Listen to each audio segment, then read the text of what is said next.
हरे कृष्णा। जगद्गुरु श्रील प्रभुपाद महाराज की जय। नम ओम विष्णुपादाय कृष्ण प्रेष्ठाय भूतले श्रीमते भक्ति वेदांत स्वामी निति नामिने। नमस्ते सारस्वते देवे गौरवाणी प्रचारणे निर्विशेष शून्यवादी पाश्चात्य देश तारणे। जय श्री कृष्ण चैतन्य प्रभु नित्यानंद श्री अद्वैत गदाधर शिवासादि गौर भक्तवृंद। हरे कृष्णा कृष्ण कृष्ण हरे हरे, हरे राम राम राम हरे हरे। हरे कृष्ण कृष्ण कृष्ण हरे हरे, हरे राम राम राम हरे हरे। हरे कृष्ण कृष्ण कृष्ण हरे हरे, हरे राम राम राम हरे हरे। जगत गुरु श्रील प्रभुपाद महाराज की जय। परम पूज्य लोकनाथ स्वामी महाराज की जय। निताय गौर प्रेमानंदे हरि हरि बोल। ओम नमो भगवते वासुदेवाय, ओम नमो भगवते वासुदेवाय, ओम नमो भगवते वासुदेवाय। आज हम लोग भगवद गीता के ऊपर चर्चा करेंगे। जब भगवान ने अर्जुन को अपना विश्वरूप बताया, क्योंकि विश्वरूप देखने के लिए खाली भगवान ने अर्जुन को ही दृष्टि दी थी, बाकी किसी सैन्य को वो विश्वरूप नहीं दिख रहा था। तो जब उन्होंने भगवान ने अर्जुन को विश्वरूप बताया कुरुक्षेत्र में तभी अर्जुन ने क्या बोला उसके ऊपर हम लोग चर्चा करेंगे। अर्जुन वाच स्थाने ऋषिकेश तव प्रकृत्या जगत प्रहर्षत पुनरुज्जते च रक्षासि भीतानि दिशो द्रवन्ति सर्वे नमस्ति स सिद्ध संघम। अर्जुन ने कहा, हे ऋषिकेश, आपके नाम के श्रवण से संसार हर्षित होता है, आनंदित होता है और सभी लोग आपके प्रति अनुरक्त होते हैं। यद्यपि सिद्ध पुरुष आपको नमस्कार करते हैं, किंतु असुरगण भयभीत है और इधर उधर भाग रहे हैं। यह ठीक ही हुआ है। मतलब जो सिद्ध पुरुष है वह आपका आदर करते हैं और नमस्कार करते हैं, और जो असुरगण है वो आपको भयभीत होते हैं, क्योंकि आप उनका नाश करने के लिए इस धरती पर आप अवतार लिया है। तात्पर्य में शिल प्रभुपाद जी लिखते हैं, शिल प्रभुपाद महाराज की जय। कृष्ण से कुरुक्षेत्र युद्ध के परिणाम को सुनकर अर्जुन प्रबुद्ध हो गया और भगवान के परम भक्त तथा मित्र के रूप में उनसे बोला कि कृष्ण जो कुछ करते हैं वह सब उचित है। अर्जुन ने पुष्टि की, कृष्ण ही पालक है और भक्तों के आराध्य तथा अवांछित तत्वों के संहार करता ही कृष्ण ही है। उनके सारे कार्य सबों के लिए समान रूप से शुभ होते हैं। यहाँ पर अर्जुन कहते हैं और उनको यही समझ पाता है कि जब युद्ध निश्चित रूप से होना था तो अंतरिक्ष से अनेक देवता, सिद्ध तथा उच्चतर लोगों के बुद्धिमान प्राणी युद्ध को देख रहे थे।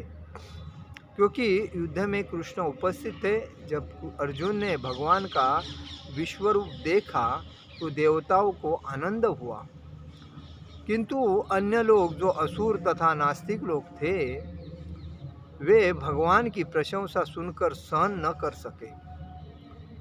वे भगवान के विनाशकारी रूप से डर कर भाग गए। भक्तों तथा नास्तिकों के प्रति भगवान के व्यवहार ही की अर्जुन द्वारा प्रशंसा की गई है। भक्त प्रत्येक अवस्था में भगवान का गुणगान करता है, क्योंकि वह जानता है कि जो कुछ भी करते हैं वह सबके हित के लिए और सबके भले के लिए भगवान करते हैं। क्योंकि भगवान कृष्ण ने जो कलयुग में अवतार लिया था, द्वापर युग, उसके बाद कलयुग चालू हुआ। जब भगवान गए उसी टाइम कलयुग चालू हुआ।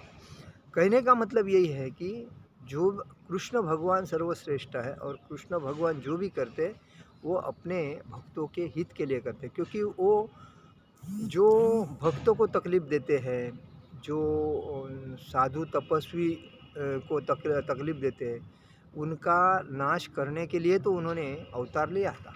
इसलिए भगवान जो करते हो योग्य करते हैं। कस्माच्च तेन न मेरन्महात्मना गरीयसे ब्रह्मणोपाधिकर्त्रे अनंतदेवेश जगन्निवास त्वमक्षर सदसत्तत्पर यतः। हे महात्मा, आप ब्रह्मा से भी बढ़कर हैं, आप आदि दृष्टा हैं, तो फिर वे आपको सादर नमस्कार क्यों न करें। हे अनंत, हे देवेश, हे जगन निवास, आप परम सूत्र अक्षर कारणों के कारण तथा इस भौतिक जगत से परे है। अर्जुन क्या बोलता है, भगवान की लाखों करोड़ों नाम है, उसमें वे देवेश कहते हैं, अनंत कहते हैं, जगनिवास कहते हैं, एक और आप ही तो सब कुछ है, और इसीलिए आपसे बढ़कर तो कोई है भी नहीं है। तो इसलिए वो बोलते हैं कि कारणों के कारण तथा इस भौतिक जगत से आप परे हैं। तात्पर्य में शैल प्रभुपाद लिखते हैं कि अर्जुन इस प्रकार नमस्कार करके यह सूचित करता है कि कृष्ण सबों के पूजनीय है, वे सर्वव्यापी है और प्रत्येक जीव की आत्मा है। अर्जुन कृष्ण को महात्मा कहकर संबोधित करता है, जिसका अर्थ यह होता है कि उदार तथा अनंत। महात्मा का अर्थ क्या होता है, उदार और अनंत। और हर व्यक्ति का मन महात्मा के जैसा होना चाहिए। आज देखो, हम लोग छोटे छोटे बातों पे एक दूसरे से झगड़ा करते हैं और एक दूसरे को नापते हैं, वो कितना मेरे से बड़ा है, मैं कितना इससे छोटा हूँ, उससे आगे मैं कैसा जाऊँ, इतना। तो आदमी का मन एकदम छोटा हो गया है, और छोटा मन वाला आदमी ज़्यादा आदमी से उसका जमता नहीं है, उसको तुरंत गुस्सा आएगा।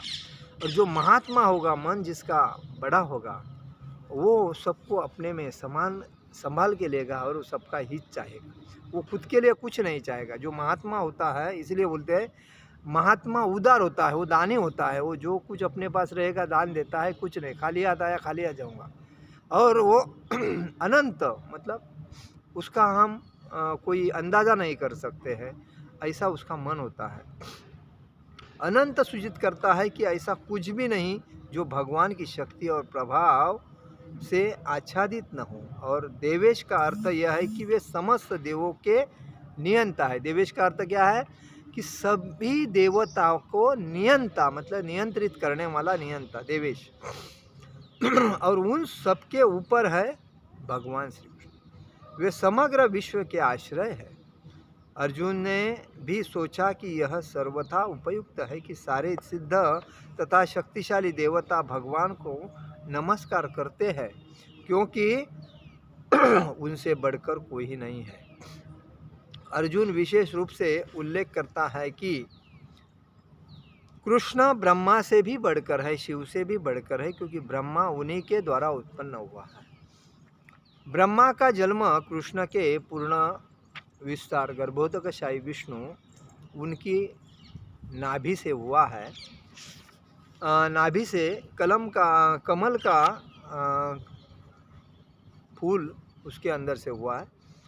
अतः ब्रह्मा तथा ब्रह्मा से उत्पन्न शिव हुए हैं, और अन्य सारे देवताओं को चाहिए कि उन्हें नमस्कार करें। देखिए, इस पिछले महीने अध्याय में यही बताया था, पिछले श्लोक में, पिछले प्रवचन में, कारणोदकशाही विष्णु, शिरोदकशाही विष्णु और गर्भोदकशाही विष्णु से भी बढ़कर भगवान श्री कृष्ण है। और श्री कृष्ण इसलिए सबसे श्रेष्ठ है क्योंकि उनका एक अलग धामी है, वही सबको कंट्रोल करते हैं।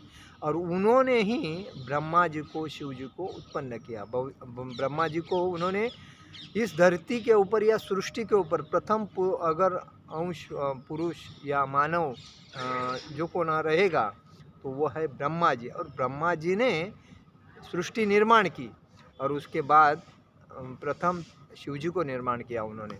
तो कहने का वही बात है कि भगवान श्री कृष्ण ने ही ये सब किया। अभी देखिए,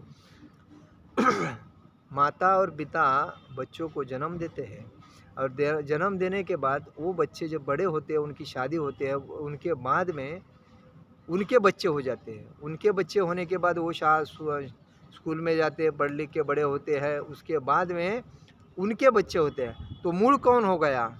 जो पहले दादा दादी है वही तो मूल है। और वो दादा दादी को प्रसन्न करने से माता पिता भी प्रसन्न होते हैं। तो यही बात है। अभी उसके अंदर ऐसा बताया है कि पेड़ के मूल को अगर पानी देने से फांदी को जाता है, फल को जाता है, फूल को जाता है और पेड़ प्रफुल्लित रहता है। वैसा भगवान श्री कृष्ण की भक्ति करने से सबकी भक्ति होती है, सब देवता की। अभी बोलते हैं देवाधिदेव महादेव, महादेव म्हणजे सब देवते का मुख्य। लेकिन उनसे भी ऊपर कौन है? उनसे भी ऊपर भगवान श्री कृष्ण है। और श्री कृष्ण से ऊपर ना कोई देवता है ना कोई है, क्योंकि उन्होंने ही सब कुछ ये किया है। तो कहने का मतलब है, इसलिए वो बोलते हैं कि श्रीमद् भागवत में कहा गया है कि शिव ब्रह्मा तथा इन जैसे अन्य देवता भगवान का आदर करते हैं। अक्षरम शब्द अत्यंत महत्वपूर्ण है, क्योंकि यह जगत विनाशशील है, किंतु भगवान इस जगत से परे है, वे समस्त कारणों के कारण है। अतएव वे इस भौतिक प्रकृति तथा इस दुष्ट जगत से समस्त बद्ध जीवों से श्रेष्ठ है, इसीलिए वे परमेश्वर है। परमेश्वर क्यों है? तो समस्त कारणों के कारण है, और भौतिक प्रकृति के तथा इस दृश्य जगत से, मतलब ये जितना भी हम लोग दृश्य देखते हैं उस जगत को वो संभालते हैं। तो उस जगत के समस्त बद्ध जीव, जो जीव है, जो जलचर, उभयचर, 3 प्रकार के जल होते हैं, जलचर, उभयचर और एक चर, अभी ध्यान में नहीं आ रहा है। तो ये जो सबके वही बद्ध जीवों के श्रेष्ठ है, इसलिए वो परमेश्वर है।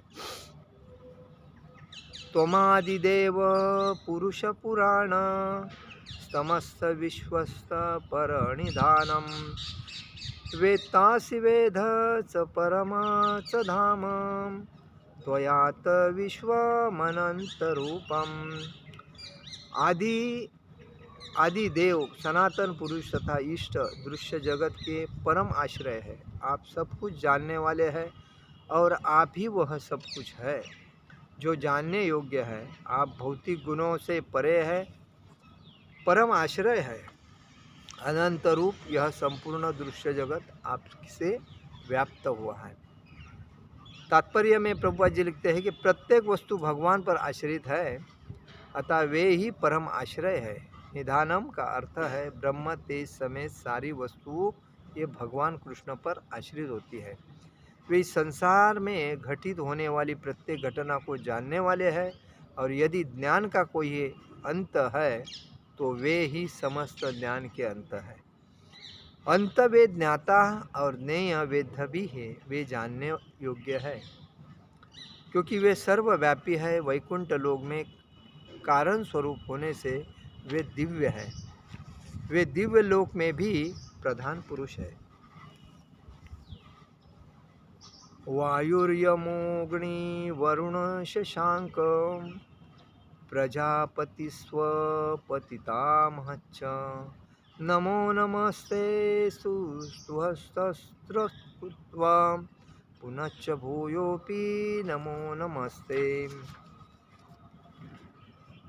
आप वायु है तथा परम नियंता भी है, आप अग्नि हैं, जल तथा चंद्रमा हैं, आप आदि जीव ब्रह्मा हैं, और आप प्रति पितामह हैं।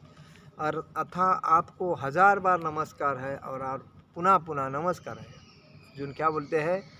आप वायु भी है, परम नियंता भी है, आप अग्नि भी है, और चंद्रमा भी है, जल भी है, आदि जीव ब्रह्मा भी आप ही है, और प्रति पितामह भी आप है। इसीलिए मेरा आपको 1000 बार पुनश्च नमस्कार बोल रहा है। भगवान को वायु कहा गया है, क्योंकि वायु सर्वव्यापी होने के कारण समस्त देवताओं का मुख्य अधिष्ठाता है। अर्जुन कृष्ण को प्रति पितामह कर संबोधित करता है, क्योंकि वे विश्व के प्रथम जीव ब्रह्मा के पिता है। मैं अभी बोला ना, विश्व के प्रथम जीव कौन है? तो ब्रह्मा जी है, उनके पिताजी कौन है? तो भगवान श्री विष्णु जी है, मतलब कृष्ण है। यही है मैं वो मुख्य बात।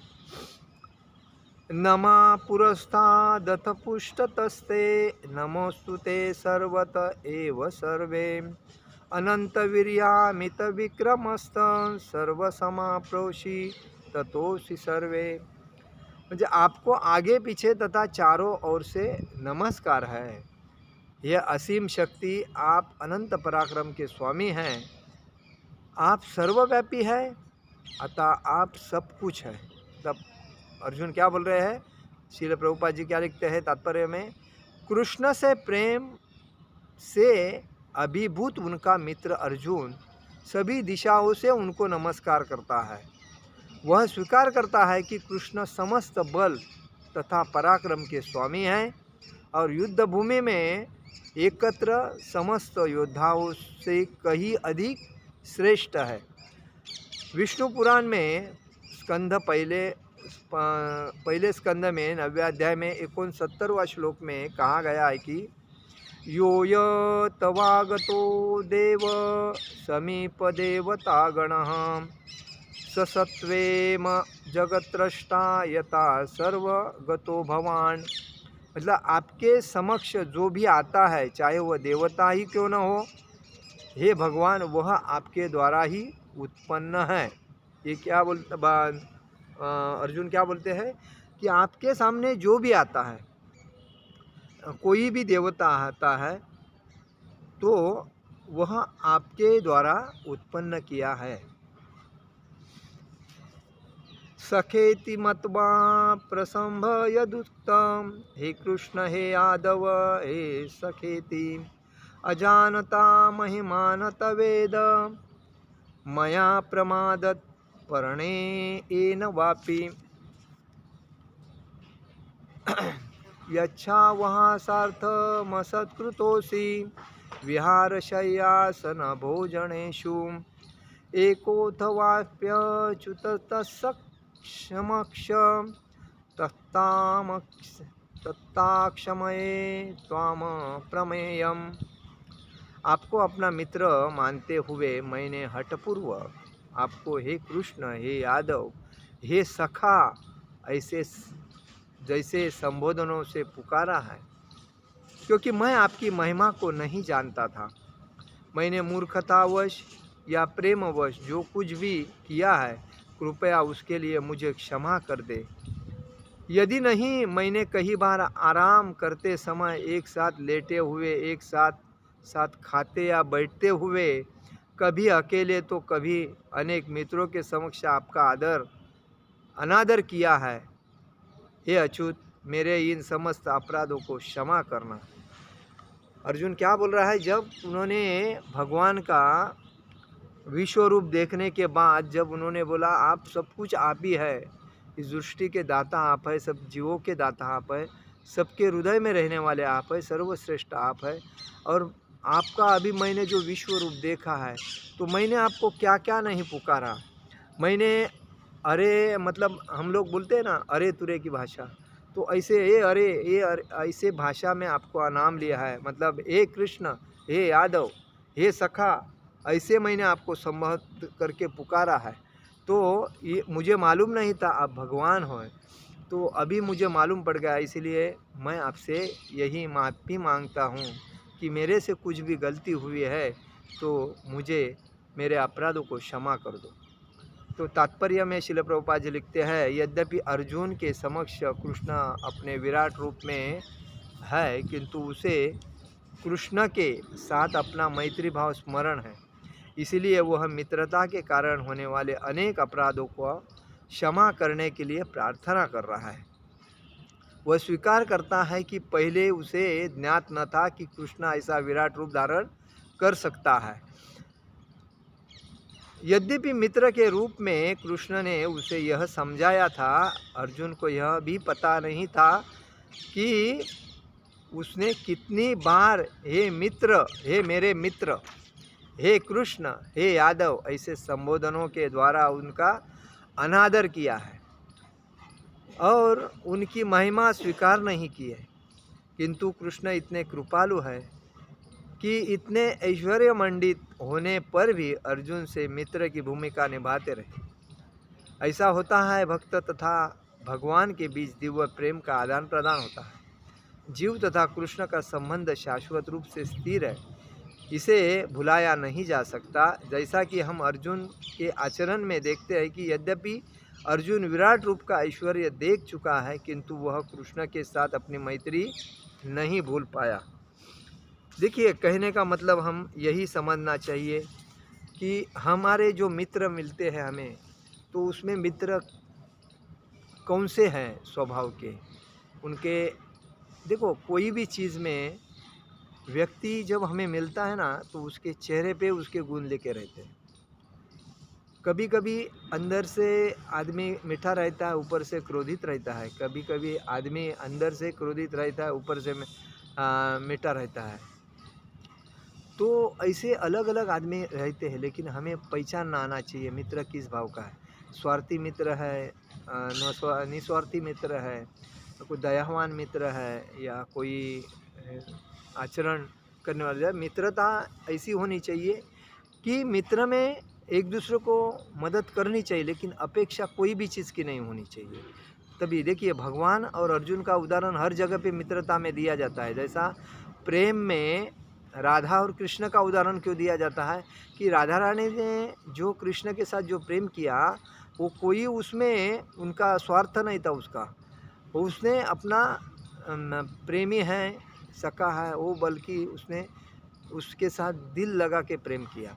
आगे जो हुआ वो उनकी बात अलग है, लेकिन प्रेम जो है वो करने का जो उपयोग होता है तो यही। आजकल लोग प्रेम करते हैं अपना स्वार्थ देख के, क्योंकि कोई लड़का अगर लड़की से प्रेम करता है तो उसका स्वार्थ इतना होता है, वो लड़की मेरे से शादी करे और मेरा घर बसाए। और थोड़े दिन के बाद वो लड़के का जो चाल चलन होता है तो ऐसा होता है कि दूसरे को देख के इसको अरे यार ये अभी बराबर नहीं है, चलो दूसरे को देखें, ऐसा चलन होता है। तो इसको प्रेम नहीं करते, इसको धोखाधड़ी बोलते हैं। कभी भी कोई भी चीज़ में ऐसा नहीं होना चाहिए। अगर प्रेम करना है तो लास्ट तक करना चाहिए, नहीं तो नहीं करना चाहिए। दोस्ती में भी ऐसा है, कभी भी दोस्ती करनी है तो किसी दोस्त से कोई अपेक्षा नहीं रखनी चाहिए, ये मेरा दोस्त मुझे ये देगा, ये मेरा कोई। जैसा सुदामा था और अर्जुन था। सुदामा अपने कृष्ण को मिलने के लिए आया, लेकिन वो गरीब था, लेकिन कुछ न लाया नहीं। लेकिन उसकी पत्नी बोली कि कुछ अगर जाते हो तो कुछ लेके जाओ। तो उन्होंने पोहा लेके आया था, लेकिन वो पोहा जब देखा तो भगवान ने उसको तुरंत खा लिया। और खाने के बाद जब उसको मालूम पड़ा कितना स्वादिष्ट पोहा है, तो ये मित्र का दिल इतना बड़ा है कृष्ण भगवान का कि अपने भक्त के लिए कुछ भी कर देते। तो उन्होंने उसकी पलंग पे बैठा के उनके पैर धोए, उसका वो पानी ग्रहण किया, अपने सर पे उड़ाया, उसको आसन दिया बैठने के लिए, और उसका भोजन पाठ करके रुक्मिणी देवी और भगवान श्री कृष्ण ने की बहुत अच्छी तरह सेवा की। तो दोस्ती का मतलब यही होता है। आजकल जो दोस्त मिलते हैं, अपना काम हुआ बाजू हो गया, तो ऐसा नहीं होना चाहिए दोस्ती। और कोई दोस्त ऐसे होते हैं सही रास्ता बताते हैं, लेकिन बाद में उससे फ़ायदा लेने की अपेक्षा करते हैं। तो ऐसी दोस्ती का मतलब यही है। भगवान कृष्ण और अर्जुन की दोस्ती जैसी होनी चाहिए। दोस्त को संभाल के लेवे, उसका भला कर देवे, और कोई अपनी अपेक्षा नहीं रहना चाहिए। बस यही दोस्ती है। तो दोस्ती ऐसा करना चाहिए। तो कहने का मतलब यही है, अर्जुन ने भगवान से अलग अलग शब्दों में उनसे अरे तुरे में बात किया, लेकिन वही बोलता है कि मुझे मालूम नहीं था आप ये अपना असली रूप बता सकते हैं, इतना आप श्रेष्ठ हो, विराट रूप आपका है, तो मुझे माफ़ कर देना, क्योंकि मैंने बहुत गलती किया, मैंने बहुत अपराध किया है आपका अपमान करके। तो यही बात है। तो हमें भी यही सीख लेना चाहिए कि हमें दूसरे का आदर करना चाहिए, दूसरे को अपमान कभी भी नहीं करना चाहिए। और कितना भी आदमी छोटा रहे बड़ा रहे, हमें अपमान नहीं करना चाहिए, आदर करके छोड़ना चाहिए, अपेक्षा नहीं करना चाहिए। जिस चीज़ के पीछे अपेक्षा रहती है वो चीज़ कभी भी सक्सेस नहीं होती है, उसको व्यवहार बोलते हैं, उसको दोस्ती नहीं बोलते हैं। दोस्ती होती है कोई अपेक्षा नहीं, दिया हो गया चलो। इसीलिए हम बोलते हैं कि दोस्ती करनी है तो भगवान कृष्ण और अर्जुन की जैसी दोस्ती करनी चाहिए। अगर प्रेम करना है तो राधा और कृष्ण के जैसा प्रेम करना है, नहीं तो फिर फ़ायदा नहीं। आज का मेरा प्रवचन यही समाप्त करता हूँ। हरे कृष्ण कृष्ण कृष्ण हरे हरे, हरे राम राम राम हरे हरे। जगत गुरु शिल प्रभुपाद महाराज की जय। परम पूज्य लोकनाथ स्वामी महाराज की जय। निताई गौर प्रेमानंदे। हरि हरि बोल।